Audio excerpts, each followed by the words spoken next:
Sa halagang 250 dirhams, pwede na kayo mag-enjoy ng staycation dito sa Tumbi Hotel, Palm Jumeirah. Good for two na ito, may free breakfast, access sa gym at swimming pool na may napakagandang tanawin ng Dubai Marina.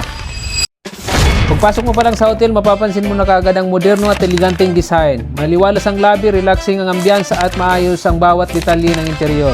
So, ayan guys, nagatiki na tayo. Ayan, dito tayo ngayon sa Tumbi Hotel. Ang kasama natin ay Tumboy. See you there. Pagpasok mo pa lang sa room ng hotel, maluwag, komportable at kumpleto sa mga kailangan. Mula sa coffee at tea facility hanggang sa modernong bathroom.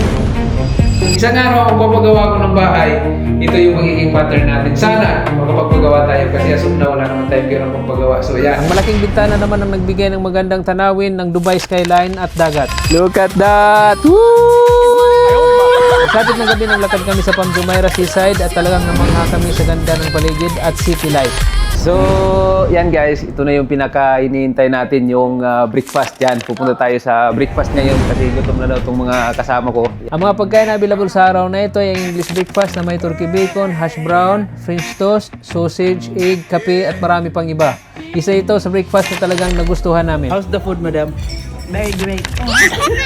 At bago mag-relax sa swimming pool, dumaan muna kami sa gym para makapag-workout kasama ang aming nutritionist.